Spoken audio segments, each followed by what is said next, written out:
Alec, welcome back Yes, to Tarqaron. All right, I know. Yeah, it's a been a week. week. It's been a It's been a week. week. Last week we spun the wheel on a series we call Chance Time. All Cheers right, where we time. spin the wheel at a random selection of options, and then whatever it lands on is what we're going to be reviewing the next week.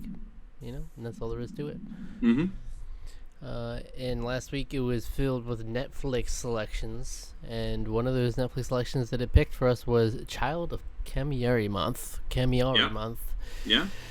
Yeah. Which is an anime film on Netflix. So for the first Yeah. time we have gotten an anime film from Chance Time, and the second one we've done since A Silent Voice. That's right. That's right. How are you feeling about Child of Kamiari Month? So, I feel like if you look up the definition of mid in the dictionary, it would be this film. I feel you. It was not very good. It wasn't awful. It wasn't like Wasn't terrible or offensive, Mm-hmm. but it wasn't very good. I felt like a lot of the film, to me, there was like a significant portion of this film that felt like it was almost edutainment, where they were like, I think I was reading that it was funded. It was sort of crowdfunded a little bit by something that's like really a group that's involved in the Izumo region in Japan, which makes a lot of sense considering so much of this is about that region of Japan and their cultural traditions and things like that. So that makes a lot of sense to me, which is fine. That's cool that they made a film. I felt like I did get sort of a little bit of an, because parts of it felt like they're almost like they're educating children in Japan to be like, these are the customs and things, like these are some of the interesting things about the history and the spirituality and things like that of where you live, especially because it is this journey of this young girl to perform her duty as an Ida-ten, which funnily enough is the name of an anime that came out last year that I enjoy. I didn't watch the whole thing, but I did enjoy some of it. The animation in that was like, in art style in that anime, called Ida-ten, was great. It was wild and wacky. This was like, yeah, it was all right. Yeah. The movie. animation was good. I didn't think it was that good. It I wasn't thought that bad. No. there were moments where I was genuinely impressed. Particularly, there's a sequence towards the very end of the film that I really liked a lot. It's kind of when she, spoiler alert, she does the thing. She fulfills her duty or whatever. That's not really a big surprise if you know films of this ilk. Crazy. There's a really nice animation sequence during that period. There's some decent running animation too, which makes sense because this is about running. About running.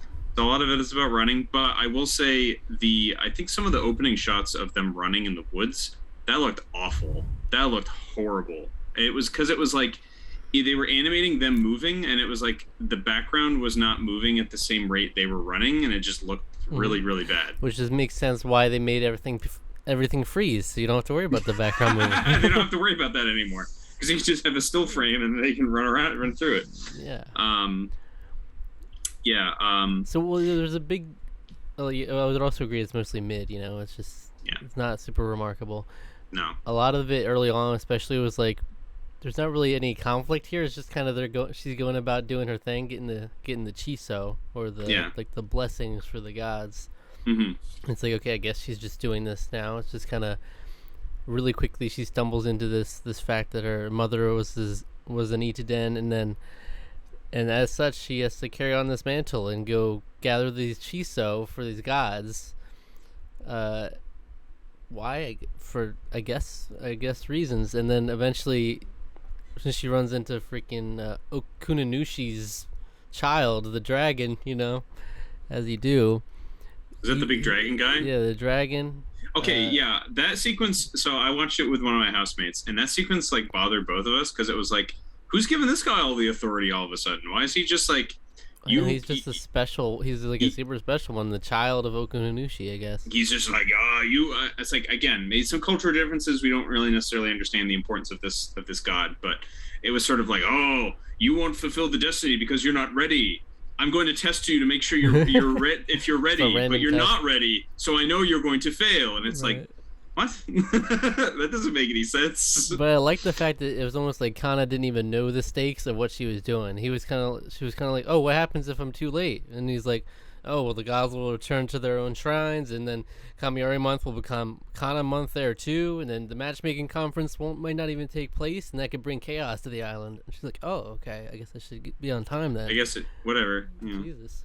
Yeah, It's a lot of things. The freaking matchmaking conference. So yeah, her mother's name is Yayoi, and she basically, it becomes part of her mission is that she kind of wants to reunite with her mother. She's a complete babe, by the way. Her mother's really cute. A babe. Yeah, I think she's really cute. I really liked her. She's a very cute character design. I mean, I don't really care. I couldn't really care less about the character of the mother, really. Right. She but ran. I thought the character design of her was quite cute. The reason I'm looking is because her design sort of reminded me a little bit of this. I guess now that I'm looking, I guess it shouldn't have reminded me of her at all. It reminded me a little bit of the wife from The Way of the House Husband. I guess maybe just because she was a very simple kind of cute design. Which now that I'm looking at images of her, it's like it's not similar at all. I think it was just like the general like air of like she's very sweet and kind of cute and just loves her family, and that's all we kind of get from her character anyway. So ultimately she was trying to meet her mother, and then there's one little misdirect moment which you could tell immediately they were doing the thing which they've done, and I've seen it in just an anime alone. I've seen it multiple times where it's like, oh, it's the person I love that I lost, and it's like, oh my god, they're presenting themselves to me, and she's like, just forget the mission. Yeah, it was obviously it was obviously a trap even as soon as she saw her. It was like, oh, this is obviously a trap. But that's that's a very cliche thing. It is very. Speaking of the fake. There were a couple cliche moments in this as well.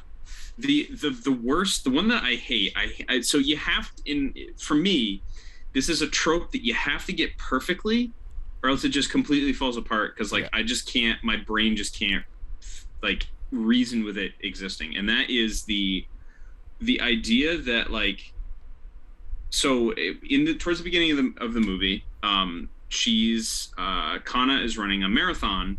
Which is like, first of all, I was like, I feel like that's calling it a marathon is like, please tell me this is like, it's got to be like an 1/8 of a marathon or like a 1/12 of a marathon, because marathons are very long. That's ridiculous for like a 12-year-old to be running, let alone like a grown adult. But anyway, I think I know where you're going with this. So she runs the marathon. But then she sort of like collapses at the end, and she's very upset because it's a very emotional connection with her and her mother, and her father comes to comfort her. And then she's like, "Shut up! You don't know what it's like for me."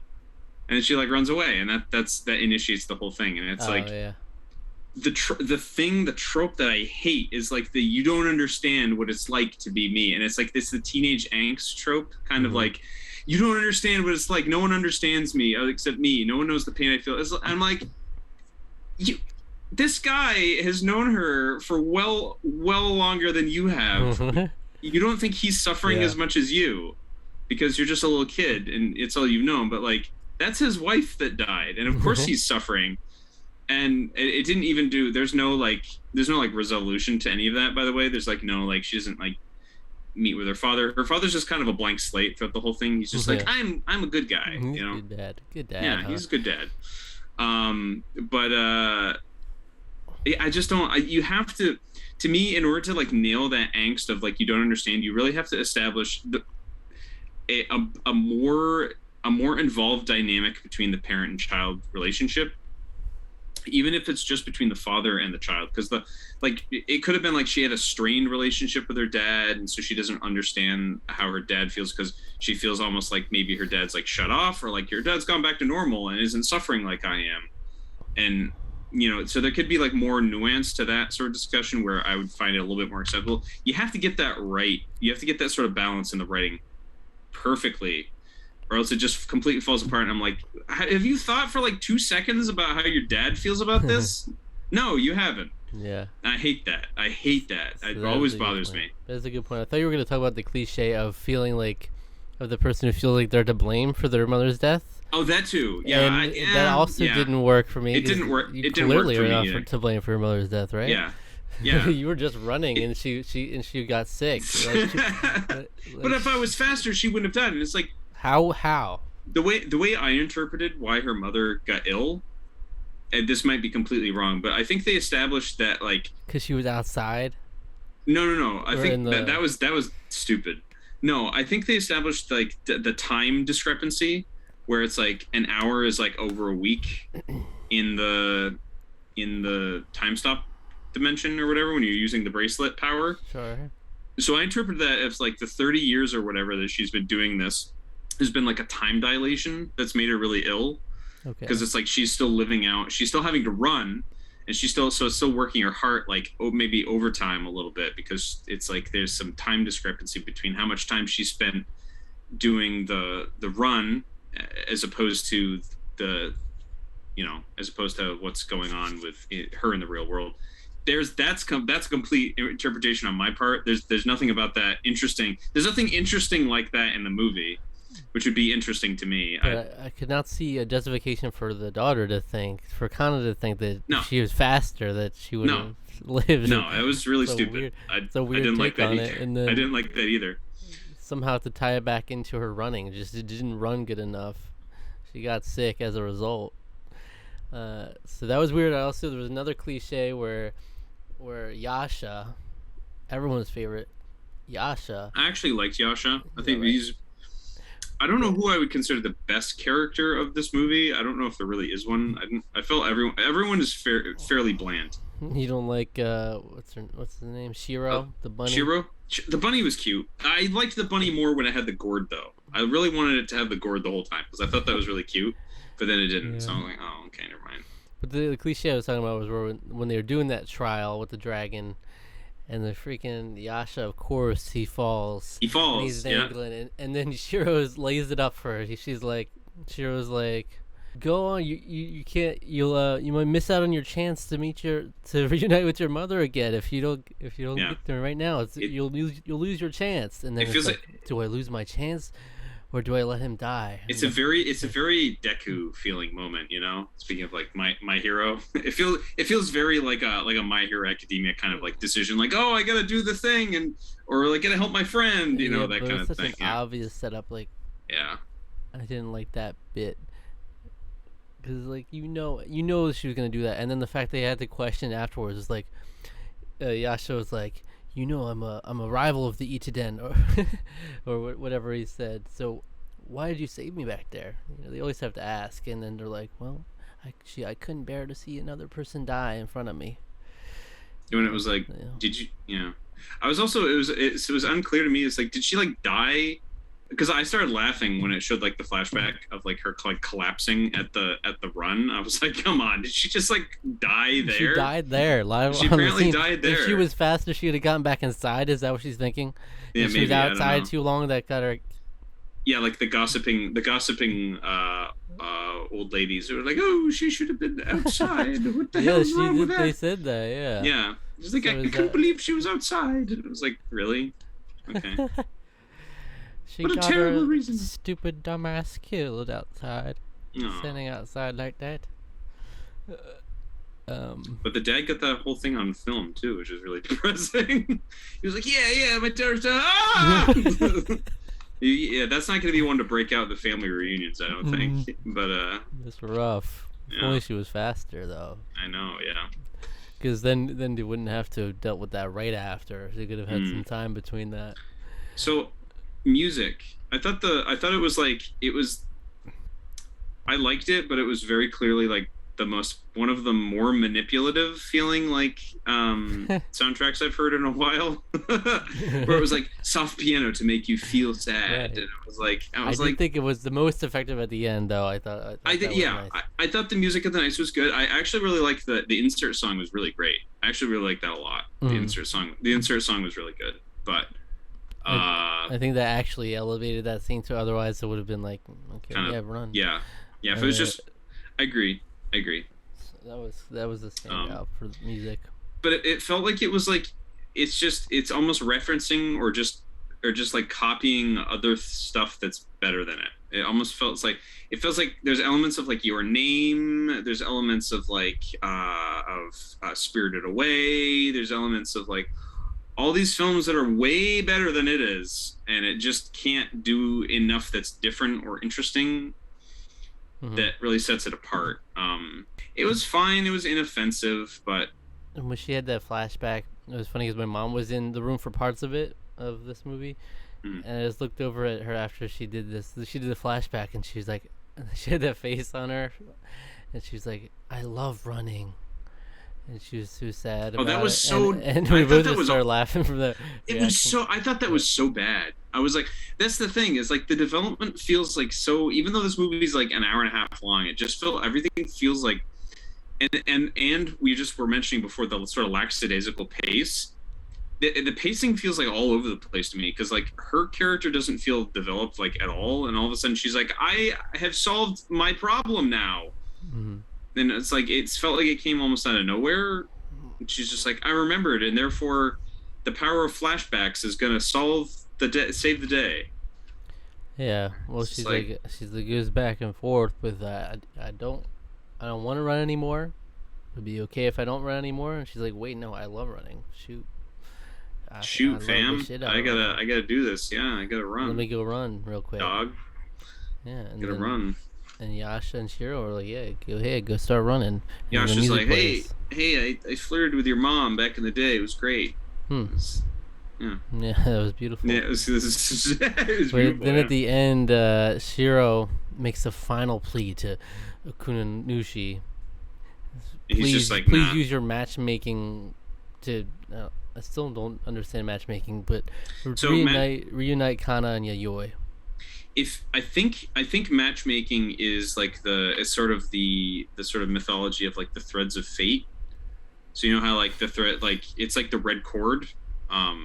Okay, yeah. If you that imagery, so it's like whoever you're matched with is like the manipulation of the cords of fate or tie those together. So there's a lot. Your Name is very much tied to that sort of mythology and that kind of idea. Mm-hmm. I'm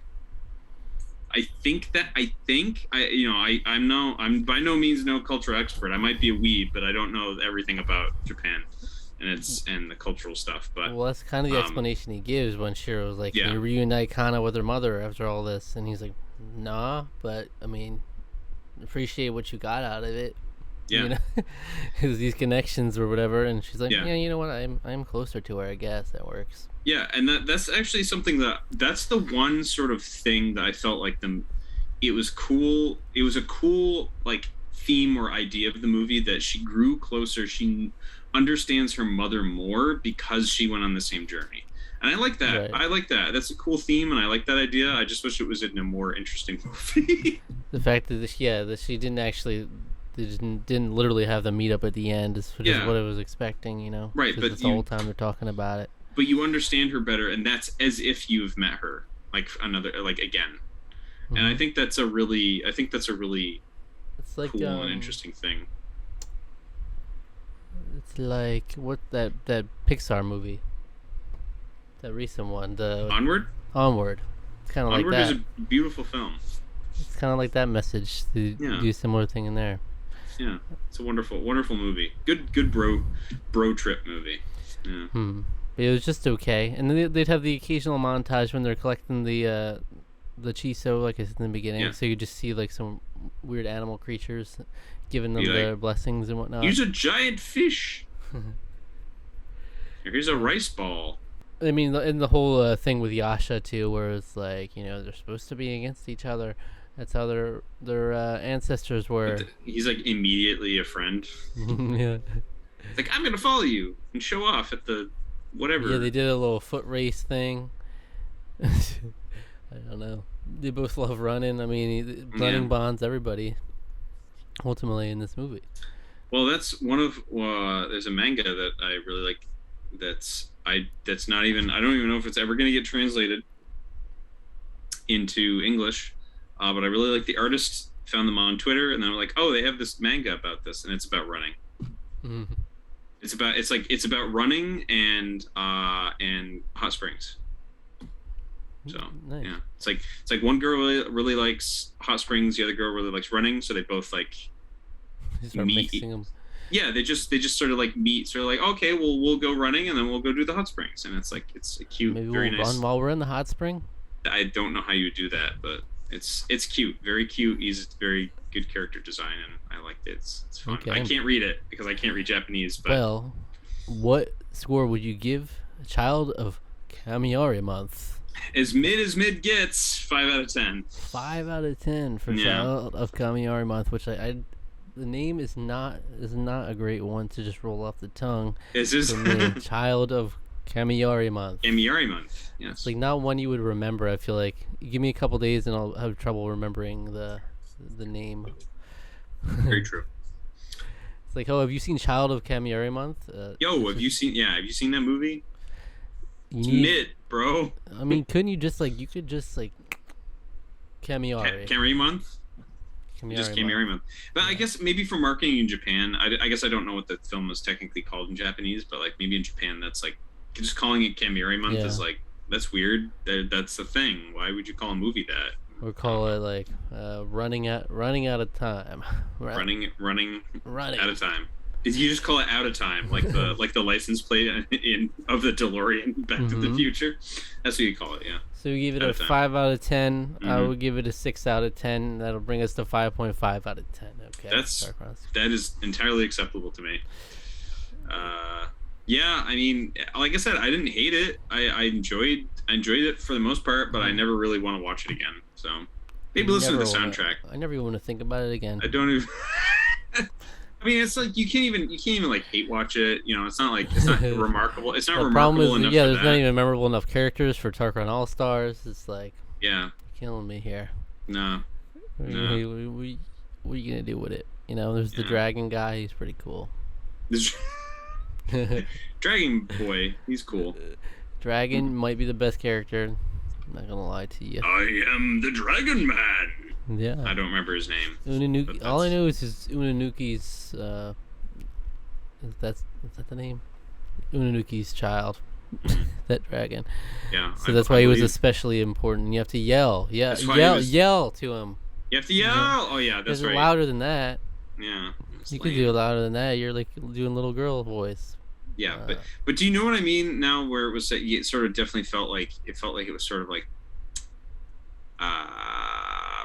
it feels like it was like edutainment in a way, like especially the first half of the film definitely felt a lot like that.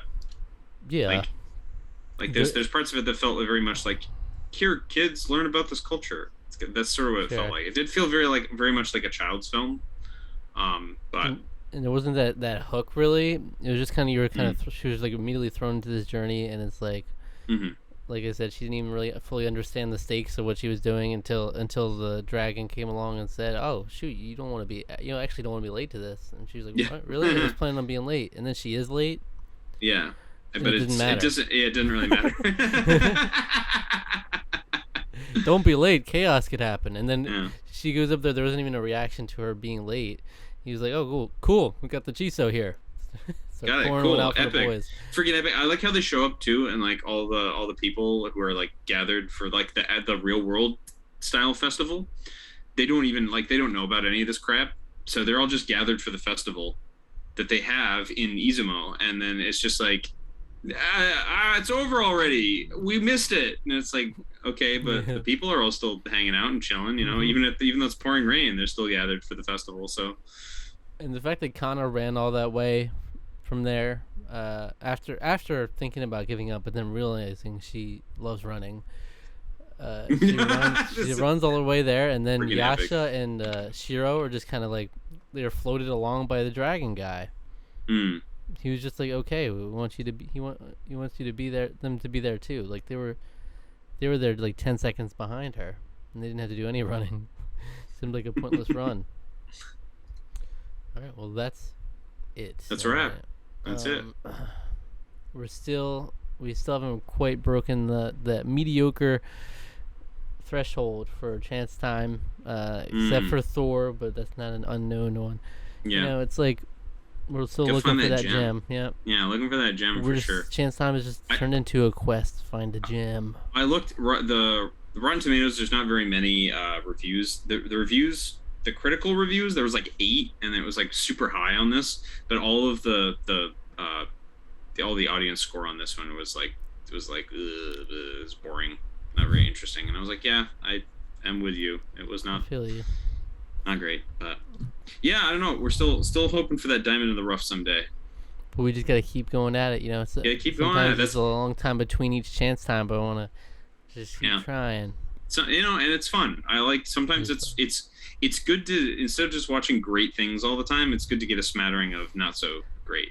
It can be interesting to talk about. So you have new releases. Whenever we cover new releases, they tend to be ones that we think we'll like anyway. So you're gonna go into it thinking generally favorably. Yeah. Except Doolittle. Yeah. We were like, we have to see that. And then with like any of the old releases, like you said, it's generally the ones that are like when we did the Silence of the Lambs and things like that. It's like we've heard about it and catching up on the classics. Godfather, you know. So yeah.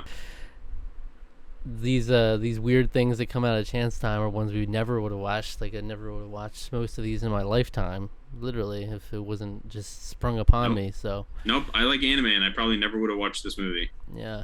So and I like Marvel, but I never would have watched Marvel Rising Playing with Fire. Oh yeah, same. Yeah, me either. We both, you know how we feel about wolves and bears. Wolf versus bear. Yeah. I still kind of regret not doing the freaking. There was like the roast of Pamela Anderson or something. We're never gonna get that again now. Comedy Central roast of Pamela Anderson. We could have had that instead.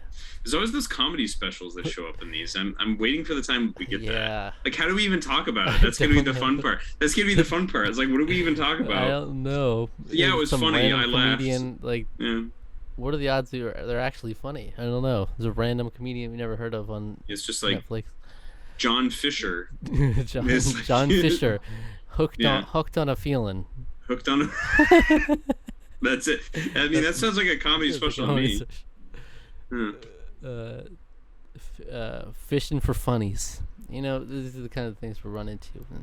But yeah, they keep coming up as options. They've never been there yet. One of these days. Yeah. So what video would you recommend our viewers watch after this? Go check out a review of A Silent Voice, the other anime film that we've watched on this channel. The only other anime film. The only other. Crazy. We gotta change that. We gotta do a little bit more. So you need to speak up, and not be such a silent voice about anime films. All right. That's right. So check that out. Subscribe to the channel. Hit the notification bell. Like the video. Hit all the links in the description for our social media and leave any feedback for us. And you know what? Take care of yourself. Okay. Yeah. Keep running. All right. Keep running.